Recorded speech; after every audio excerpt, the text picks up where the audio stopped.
đại bang xem bị bài khối cũng là một bộ xem bị bài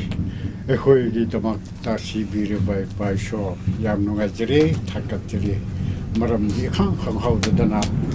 odani sena lakani hai na wa na madu nang ki program na kun na mabani su lambi lamphang da asoi pon kari kun ba kari su de dana makhoi himung thatak laga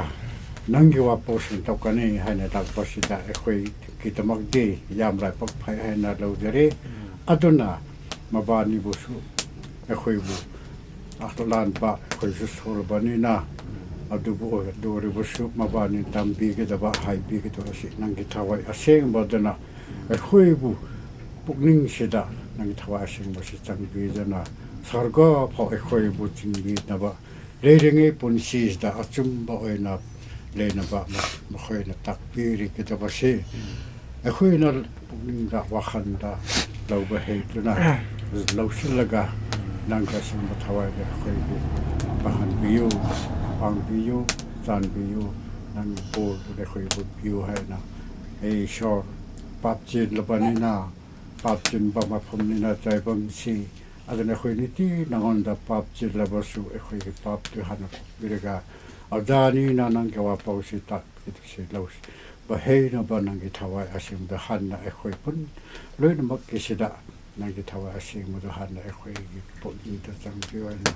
ekhoi na nang giwa si ta dringai da han na ekhoi gitawai si nang giwan piwa na han na shor gi da patna ta da bani amen amen 자, 나자도 뭐 나지? 이거 아이는 맞담 칼라오게 거 어디 뭐야? 오늘 가서 만나서 가야다 더분네 가지 거. 뭐야 하라웨 ngasi 거. 거기서 많이 동그나 시 마망도 다음에 ngasi 야 시기 단자 실러가 거기서 봄시 여건이 제호이 바호이 ям 팅남시am 하라웨 aduna aina terapna ainsi sogi wahai aina hiding basi Matthew gi 11 verse kunipan sida kai haike ban ba ta ko mayam thaba wana suba amasung polum puba punumak aingonda changjara u amasung aina khoibu kota hanbigani mayam pe topsi ko parna topsi ko sagalai paisor yam haroi paisor nang si pe Opam sida pa nasa pa Shibajit amni khoi ni pa lakna pa in du hai khana mu pa hongba pui tanja mai unabaki khoi nungsibagi pa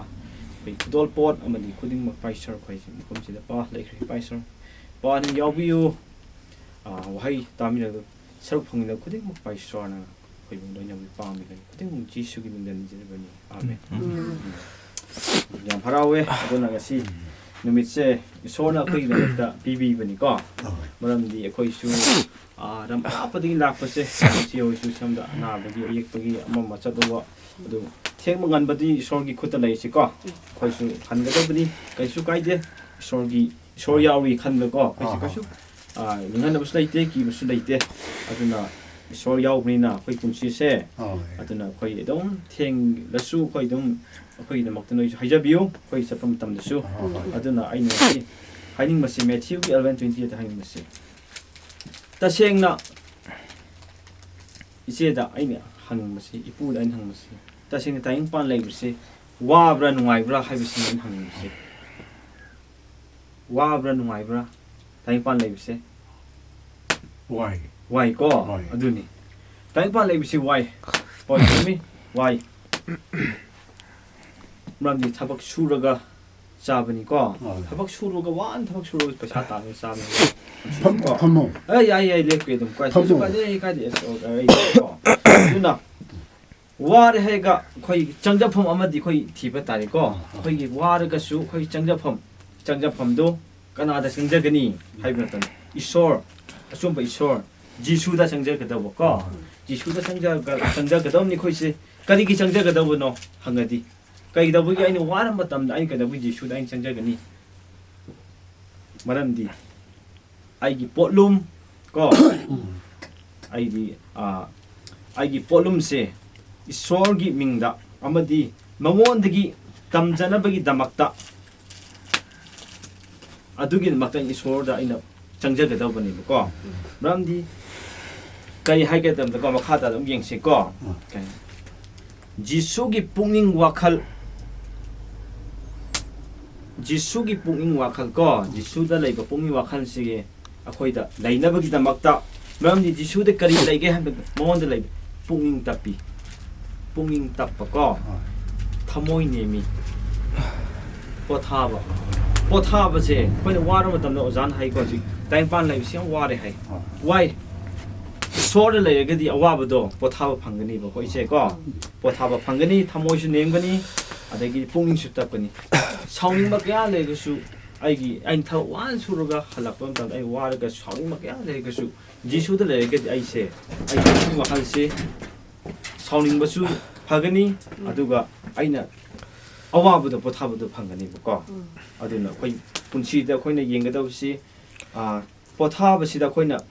race ꯇꯧꯕ ꯄꯣꯊꯥꯕ ꯍꯥꯏꯁꯤ ꯀꯔꯤꯒꯤ ꯄꯣꯊꯥꯒꯅꯤ ꯍꯥꯏꯕ ꯃꯇꯝꯗ ꯃꯔꯝꯗꯤ ꯖꯤꯁꯨꯗ ꯂꯩꯔꯒꯗꯤ ꯏꯆꯦꯀꯣ ꯇꯥꯁꯤꯀꯣ ꯖꯤꯁꯨ ꯂꯩꯔꯒꯗꯤ ꯑꯩꯅ ꯄꯣꯠ ꯋꯥꯅ ꯄꯨꯕꯗꯣ ꯖꯤꯁꯨ ꯂꯩꯔꯒꯗꯤ ꯄꯣꯠ ꯄꯨꯗꯨ ꯂꯥꯏ ꯍꯥꯏꯕ ꯌꯥꯝꯅ ꯂꯥꯏ 이지 ꯍꯥꯏꯕꯗꯤ ꯀꯔꯤ ꯍꯥꯏꯒꯗ꯭ꯔꯥ ꯑꯗꯨꯝ ꯌꯥꯝꯅ ꯂꯥꯏꯠ ꯑꯣꯏꯕ ꯍꯥꯏꯇꯥꯔꯦꯀꯣ ꯄꯣꯠꯂꯨꯝꯗꯨ ꯌꯥꯡꯉꯤ ꯍꯥꯏꯕ ꯂꯨꯝꯅ ꯑꯩꯅ ꯋꯥꯅ ꯑꯩꯒꯤ ꯄꯣꯠꯂꯨꯝ ꯑꯩꯉꯣꯟꯗ ꯑꯋꯥꯕ ꯂꯩꯕꯗꯣ ꯖꯤꯁꯨꯗ ꯂꯩꯕ ꯃꯇꯝꯗ ꯑꯩꯒꯤ ꯄꯨꯛꯅꯤꯡꯁꯦ ꯌꯥꯡꯉꯤ ꯑꯩꯒꯤ ꯑꯋꯥꯕꯗ ꯀꯣꯛꯏ ꯍꯥꯏꯕꯅꯤꯀꯣ ꯑꯗꯨꯅ ꯑꯩꯈꯣꯏ ꯋꯥꯔꯦ ꯅꯪꯂꯦ ꯍꯥꯏꯔꯁꯨ ꯖꯤꯁꯨꯗ ꯆꯪꯖꯕ ꯗꯔꯀꯥꯔ ꯇꯥꯏ ꯍꯥꯏꯕꯅꯤ ꯑꯩꯅ ꯍꯥꯏꯅꯤꯡꯕꯁꯤꯀꯣ ꯉꯁꯤ ꯑꯩꯅ ꯋꯥꯔꯁꯨ ꯑꯩꯅ ꯊꯕꯛ ꯁꯨꯕ ꯆꯠꯂꯁꯨ ꯑꯩꯅ ꯁꯦꯟ ꯇꯥꯟꯕ ꯆꯠꯂꯁꯨ ꯑꯩꯅ ꯏꯃꯨꯡꯒꯤ ꯑꯋꯥꯕ ꯀꯌꯥ ꯃꯥꯌꯣꯛꯅꯔꯒꯁꯨ ꯖꯤꯁꯨꯗ ꯆꯪꯖꯕꯗꯤ ꯗꯔꯀꯥꯔꯅꯦ ꯖꯤꯁꯨꯗ ꯆꯪꯖꯕ ꯃꯇꯝꯗ ꯑꯩ ꯄꯣꯊꯥꯕ ꯐꯪꯒꯅꯤ ꯍꯥꯏꯕꯅꯦꯕ ꯑꯗꯨꯅ ꯑꯩꯈꯣꯏꯅ ꯀꯗꯥꯏ ꯆꯠꯄ ꯑꯣꯏꯔꯁꯨ ꯏꯆꯦꯅ ꯁꯤꯡ ꯆꯟꯕ ꯆꯠꯄ ꯑꯣꯏꯔꯁꯨ ꯁꯤꯃꯦꯟ ꯐꯦꯛꯇꯔꯤ ꯌꯥꯎꯕ ꯆꯠꯄ ꯑꯣꯏꯔꯁꯨ ꯂꯝꯕꯤꯒꯤ ꯁꯣꯔꯣꯛꯀꯤ ꯃꯤꯒꯤ ꯊꯕꯛ ꯁꯨꯕ ꯑꯣꯏꯔꯁꯨ ꯀꯩꯗꯧꯕꯅꯤ ꯑꯩꯈꯣꯏ ꯋꯥꯔꯦ ꯅꯪꯂꯦ ꯍꯥꯏꯔꯒꯁꯨ ꯑꯩꯈꯣꯏ ꯖꯤꯁꯨꯗ ꯑꯩꯈꯣꯏ ꯆꯪꯖꯕ ꯑꯩꯈꯣꯏ ꯗꯔꯀꯥꯔ ꯇꯥꯏ ꯍꯥꯏꯅ ꯃꯁꯤ ꯑꯩꯅ ꯍꯥꯏꯖꯅꯤꯡꯕꯅꯤ ꯑꯗꯨꯅ ꯑꯩꯈꯣꯏꯅ ꯑꯔꯣꯏꯕꯗ ꯑꯩꯅ ꯍꯥꯏꯅꯤꯡꯕꯁꯤ ꯄ꯭ꯔꯣꯚꯔꯕꯁꯀꯤ 6ꯀꯤ 33ꯗ ꯀꯔꯤ ꯍꯥꯏꯒꯦ ꯍꯥꯏꯕꯗ ꯑꯝꯇꯪ ꯌꯦꯡꯁꯤꯀꯣ 6ꯀꯤ 33ꯗ ꯀꯩꯒꯨꯝꯕꯁꯨꯡ ꯅꯈꯣꯏꯅ ꯑꯍꯥꯟꯕꯗ ꯏꯕꯨꯡꯉꯣ ꯃꯍꯥꯛꯀꯤ ꯂꯩꯕꯥꯛ ꯑꯃꯁꯨꯡ ꯏꯕꯨꯡꯉꯣ ꯃꯍꯥꯛꯀꯤ ꯑꯆꯨꯝꯕ ꯑꯗꯨꯕꯨ ꯊꯤꯌꯨ ꯑꯗꯨꯒ ꯄꯣꯠ ꯄꯨꯝꯅꯃꯛ ꯑꯁꯤ ꯅꯈꯣꯏꯗ ꯍꯥꯞꯆꯤꯟꯕꯤꯒꯅꯤ ꯍꯥꯏꯕꯅꯤ ꯀꯣ ꯃꯔꯝꯗꯤ ꯑꯩꯈꯣꯏꯅ ꯑꯍꯥꯟꯕ ꯊꯤꯒꯗꯧꯁꯤ ꯏꯁꯣꯔ ꯃꯥꯒꯤ 이봉호 마기 라이브악도네요. 거의 설거드네 거의 티기다우세고. 설거드 거의 아한마 티기다우 사람들이 있어야 할 수도 있고 숭 거의 아한마들 이봉호 마기 라이브악 아마숭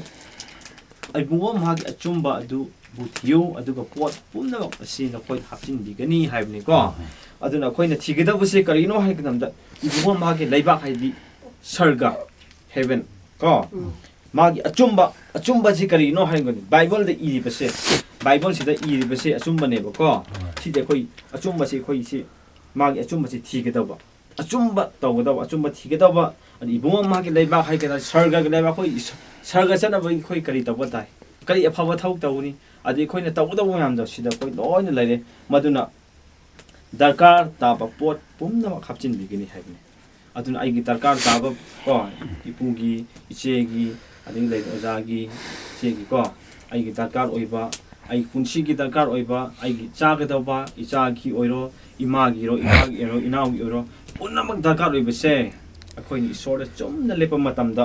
असाई इबुंग मागी लेबाक तो सर्ग लेबाक तो अमदी बाइबल अचुमबदो 이리버도 거기는 좀더 시행나 거기는 레퍼 맞담다 아 거기 달카로에 पूर्णमक्तो पोटमक्तो कोई 합친 비ገ니 하비 비비ገ니 하비네 오자기 달카로에버도 ꯏꯁꯣꯔꯅ ꯄꯤꯕꯤꯒꯅꯤ ꯏꯆꯦꯒꯤ ꯗꯔꯀꯥꯔ ꯂꯩꯕꯗꯣ ꯄꯤꯕꯤꯒꯅꯤ ꯏꯁꯣꯔꯅ ꯀꯣ ꯕꯥꯏꯕꯜꯗ ꯍꯥꯏꯕꯁꯤ ꯀꯣ ꯑꯗꯨꯅ ꯑꯩꯈꯣꯏ ꯆꯨꯝꯅ ꯂꯦꯞꯁꯤ ꯆꯨꯝꯅ ꯏꯁꯣꯔꯒꯤꯗꯃꯛꯇ ꯑꯩꯈꯣꯏ ꯂꯩꯁꯤ ꯑꯗꯨꯅ ꯑꯩꯈꯣꯏꯒꯤ ꯑꯁꯥꯁꯤ ꯀꯣ 7ꯒꯤ 14ꯗ ꯑꯝꯇꯪ ꯌꯦꯡꯁꯤ ꯑꯔꯣꯏꯕ ꯑꯣꯏꯅ ꯀꯣ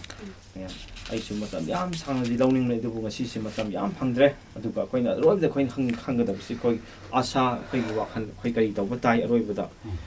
ꯃꯔꯝꯗꯤ ꯍꯤꯡꯅꯕꯗ ꯇꯥꯕ ꯊꯣꯡ ꯑꯗꯨ ꯈꯨꯏ ꯑꯗꯨꯒ ꯂꯝꯕꯤꯗꯨ ꯆꯞꯄꯤ ꯑꯃꯁꯨꯡ ꯃꯗꯨ ꯐꯪꯕ ꯃꯤ ꯌꯥꯝꯗꯦ ꯁꯔꯒꯗ ꯆꯠꯀꯗꯕꯁꯦ ꯁꯔꯒ ꯆꯠꯀꯗꯕꯁꯦ ꯏꯄꯨꯀꯣ ꯃꯤ ꯌꯥꯝꯗꯦ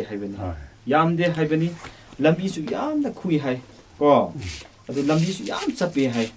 sarga chakadabse adu sarga chakadabse mi su yamdi hai aduna khoi ngasi khoi asa tagudabse kaino daing pan khoi hingbase matam khra khitangini akhoi punsi chop pa khoi nungai laigedab isor leimingda rusigi sarga dani aduna ngasi aina nokoida ai telat aina wahai aina ngasi sharing aina kitang haining base tainate khoi punsi da lai matamda sida jawa de lambi so nakan lai haigina jawi da pungning hanum la tawguno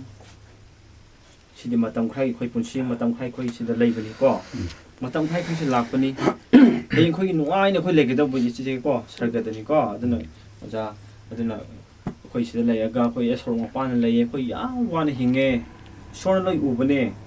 je hoina wan ipu hina jawi na si wan lai bese sor loi khangi loi uwe manadi sarga da phanggadabane oja hoina sida wana chumna lepado subado adudo isor oja hoigi manase adi isor piligani asase ada mathangom yengsi akoi punsi da khoni yenggadabsi sarga chatnaba khoigi lambi se akoi si tansi apaba chumba da khoi lepna khonasi ramni sarga chakada mi si yamde haibani aduna khoina asai ena mamang panki miam do ko akoi polum akoi ware nangme harika su jisuda chakjaba da kan oi haibase ware hai ai ngasi thapapana suraga halakada ai ware ngasi di प्रार्थना से तब होइगे दा आई Bible से पार होइगे अदु तुम खागे ईश्वर की अपाम बनते वार कसु ईश्वर दा खाचंग जब ngasi ईश्वर नंग ngasi आई बुदोइना बिबा पांगिबा आइना थबक सुरु बोरगसु आइना सिंग चन मत बोरगसु सीमेंट फैक्ट्री याव बोरगसु ईश्वर नंग ngasi दोइना बिबा नुबि चुप नंग आई सेना बिबा पांगि या रावइना ईश्वर दा खाचंग बिबा कोइसे अखोइ ईश्वर दी को थगत पाम बने माबुगो अदन खोइना अजि प्रेस एंड वर्शिप का तौदना ईश्वर इसाइसु याम पामने अदन ngasi खोइ लाखपसि को इसाइसु सकपसु फंगद्रे मताम लेदि इसाइसु सकप याय हजिसु नाक्तन को खोइ इसाइ बु सकमिना बसु काइदे कैसु काइदे ईश्वर की दमकत को खोइ तौपंगम खोइ दम खोनसि ngasi खोइना इनाउ आइ लामनि सिबजित को मासु यामना नुक्सिबने आइगी इनाउसि को मासु को तसेंगनदि सिगी खोइ लाखपसे मागी मपाना लाखपनि सेंगना को आइनि ईश्वरगी वहाई इन सदोकपनि अदु तसेंगना माना खुदिंग माना तौबि ngатani नो माने उखरुल चपद लंबी ने समाइना लै मसि उबदा मथमोइ से नुवाइतबा आइसे ओ सोर आइदि नुवाइ लैये अदुबो लैहरोइबा मीसिंगदुदि करमाइ लेंबनि नोंग चुमम तम कमाइ लेंबनि नुंसित सितप मतमदा नुंसा सामदन कमाइ लेंबनि हाइ मोन वाखल फावबगी अखोनि जन हन्दो लापने को से को लागा से बिसि तवने अदु ngasi जे कोइ मतम जे थानरागा अखोइना सोर वहाइ जुखा तामिनासी अदु खोइना ngamjaba खितंग को सोरनि बो खोइ लाइबा खोइ मयाम सिदा ओजा सिंग पु सिंग जे सिंग द खोइना खितंग खुदो से तमगे अदु नुंसिना हराउना लैसे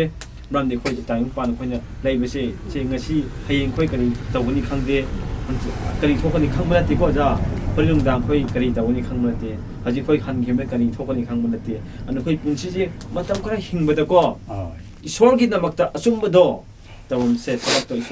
ईश्वरगी दमकता चुमना लेपसे ईश्वरगी दमकता खोइ चुमना खोइ थवन तौसे अदुना अखोइगी पोलुम ईश्वर लेगिदि पोलुम दु यांगी हाइबनि को अदगिदि पोटपुदुसु यांगी याम लाइ हाइबनि अदि ईश्वर दा खोइ थमोइ पुनिंग खुदिंग मग ईश्वर दा खोइ थमसि जिसु दा खोइगी पुंगनि मखल थमसि मम जिसुगी पुंगनि मखल दो लाइरगदि मम जिसुगी पुंगनि तपि थमोइ नेमि पोथाब लै हाइबनि अदु ngasi खोइना पोथादन सिदे अमग खन्ना चाइनाबल अदगी साउनबा तोइसे जिसु लैतबगिनि जिसु लैबदा को जिसु लैबा मिदा खनबा चाइनाबा चिंथीबा ओइदबा ngang अदगी मी कलकबा मी गोंदा नुंसिदबा लैरोय जिसु लै मिदा मी गो नुंसिबा हाइगनि अदगी इमा इपा नुंसिबा खंगनि इसिनाउ नुंसिबा खंगनि अदुना खोइ बाइबल दे खोइ चुमना लेपसि अदुना खोइना ngasi खोइना थिगदबसे ओजाको अरोइबदा इबुंगो माके लैबाक सर्ग दो खोइन थिगदबने को सर्ग से सर्ग थिबा हाइबसे मागे अचुंबा सि बाइबल दा इबसे सि अचुंबने को अचुंबा से खोइ से थिबा मतमदा खोइ सोइदना खोइ सर्ग कागनी सर्ग दा खोइ सोइदना खोइ मनासु फंगनी सर्ग दा खोइ नोंगमदे खोइ पुनगनी अदना सर्ग चंगदो मी से मी यामदबनी मी खरा खतंगी हाइबनी Prabhu Prabhu kawami khuding mak sargada changani habi leite ko aduna akoina khangda base akoigi ngasi akoina tawiba akoi sinphom je hoina jing ngasi sida tawiba sinphom oja hoina tawiba aipu hoina jing tawiba sinphom khuding mak se tawu khuding mak se isor da thagat ka dobni ko isor ka thagat base isor khoi isor ni thagat pa bani aina wara ga su wala halaga su isor hallelujah amen ngasi aibu nangna ayuk tagi haunungdang po loina biba chingbiba ngasi khoi chara phodi hinde ko ran isor liao begini se warasu sagra sa makta su praise the lord hallelujah thak ka dobani sak haugira haure khoi ngasi sa base isor thak ka sa ka dobani ran isor na pibi bane kuding makse prithvi lei kuding makse isor ku semne isor na pibi bane aduna khoi harau isor thagat che dobani adu khoi ngasi sida wane hajaga ko ninghanaganu karisu tawgunu aduna khoi isorgi namakta khoina hena khoina thongna phana ko lepsi khoina ngasi thongna phana isorgi namak achumbodo khoina lepa matamda isorna ko khoi bu bor pimgani isorgi aning base khoi chupada khoi isor aning ma laisi aduna khoi gi mioi ba khoi ni na ko mioi bani na khoi su loi pap chen bane ko khoi loi pap chele ngangi bai su pap chele aduna pap chen da kana su leite aduna pap chen ma khoi da makte jisu na khoi da sibi bane cross ta ko cross ta sibi base khoi da makte ne aduna khoi ni sorry achum bodo magi bible da yawi achum base khoi ni si asi khoi na ingada bani magi achum base khoi na thigada bani ibongo gi lai ba sarga yauna ba si khoi na honna se aduna ngasi gi numit se khoi yam harawe chi hoina su ko hoi thengna chi hoina su lakpi ba ngai akhoina su ngai bani oh kari kari ba su isoi ko hayang tang ba su koi haira maga chat ke haina ko koi su oh kari su wana su lakwa nabi su ko lam su lap oi sunu kari su kai de sogi da bakte ne koi lakwa se adu nasi koi thengna mi ra khana soi wa hai koi amani sandok phang se yam harawe yam nuai koi de su yam harawe adu matung de su smaina koi amung thengna si amung su unasi ko isogi mingda adu harau nei laibiramu adu Christmas su nuai yawo koi su nuai yawge akoi da makta su laiba koi brother Shibajit mana maitai ne aina chothe ne aina chingmi ne mana maitai ne ko koi ni zat mana de isor da zat leite zat leite pangal leite hindu leite muslim leite sab manai sor mag asum bado adu do koi na bible le yawa asum base asida laidagadi sine naw ne ko sine naw ne loina khoi sine naw tani adu khoi nung sinan leisi ngasi khoi nang se lak se khoi pesa pai hai bi lak na te ja ko khoi pesa ka su pai de khoi ka su leib na te khoi na yam noida leibagi pija lak su na te khoi noi pesa yam pai hai bi noida lak su na te nung sibagi lak ne ko nung siba se isor gi lak ne ngasi khoi lak se noida pot pi ba lak na te isor gi wahai se ngasi asum ba se noi da tambi ba lak ne thawai gi ko thawai gi khorang bu do ta sing noi sida cheu silem tam na church ading noi bu visit to bina ba ari noi bu sani counseling to bina ba bible ngi hai bina ba mi lem da su yai lem ba su yai adu ba khoi ne so khoi gi isor gi smaina wahai se chi hoi da oja hoi da khoi su khitang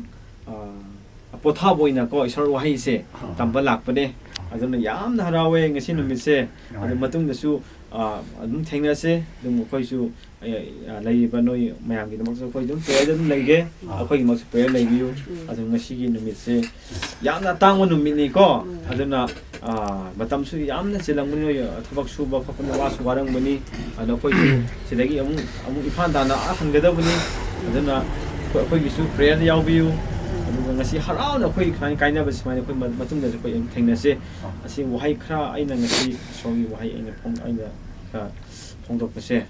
khoi tari ba kuding bangna ko ata ba khading na tana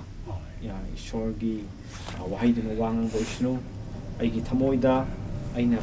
hasana khalamba adigi aina solam moida su ko he sorgi wahai de na kakat boisnu adigi di nungsina na harau na noi su layu bang isor na pam se khoi ma se nungsina harau lai bu ne bram di isor na sembira pamitam da khoi se 이제 농신나는 레이오 하나 셈비브네 거의 칸나오는 셈비라고 나때 아마가 농신나나 하라우나 아마나 아와바 담다 수 마팅 방노 하이브네 거 아마가 막 영티나오 하이브 나때 아마가 농신나는 레이오 하이브네 아니 거의 농신나 레이세 거의나 ngasi 아이나 와파우 산도가 노이 나빠세 아이 가리수 하이데 아이 가리수 칸데 서울도 numsibaduna ai ngang thokpani aduna aina ngang mo tamna sobe ka yaursu ngakpiyo aduna yamna nungare ngasi matamse aduna matungda su koi sumaina amka ponbei matam amsu isona pibi gani habja ai thajabani yam harawe ko hajikti aduna koi losilakpogi oina ise hoji kari hainingba leibra ngasigi sum nuaibagi kari hainingba wahigumba leiragedi dum matamda lawbiyo lấy cho cái đi đúng quay mà tầm khá tàu xe nó thế hình thế nó thế là thế hết年的hết了，哎，你们还天天那些不咯？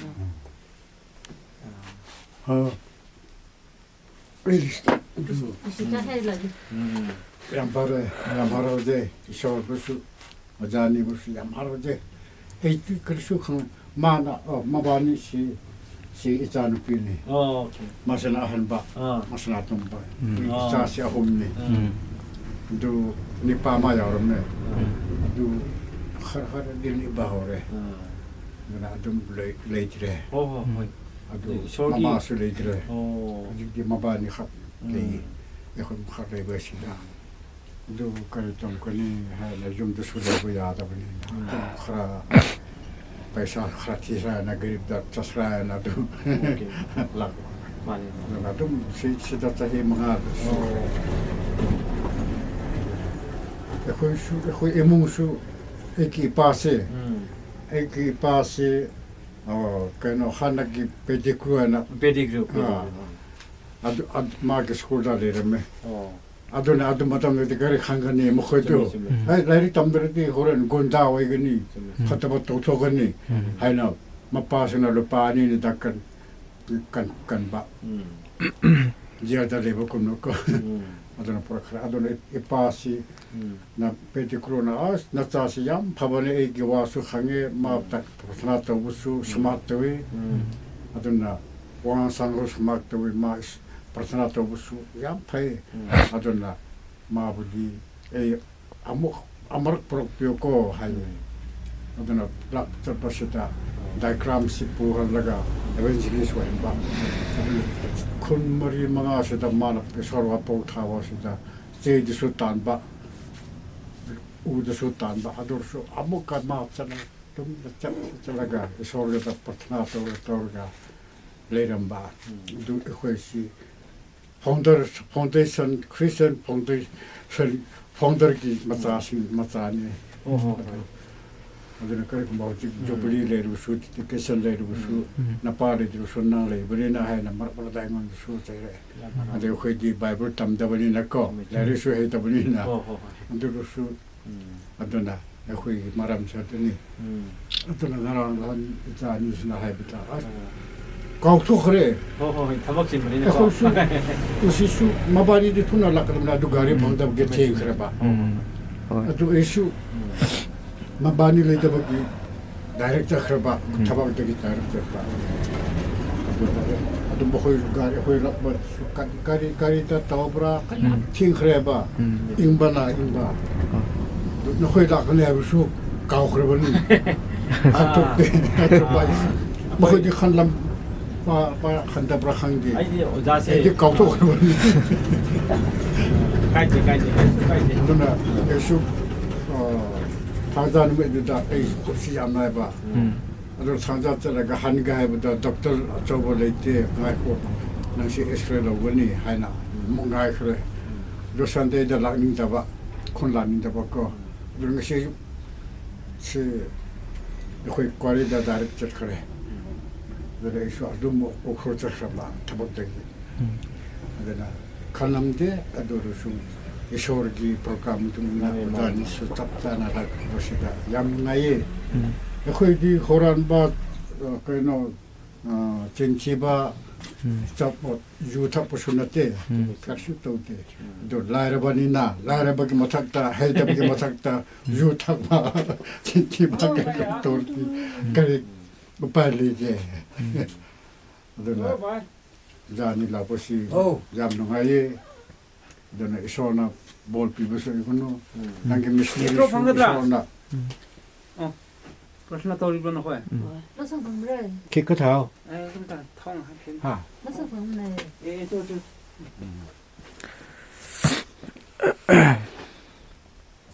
aduna kujan la process de ge yare noaje ne shorgwa aduna nangi hoji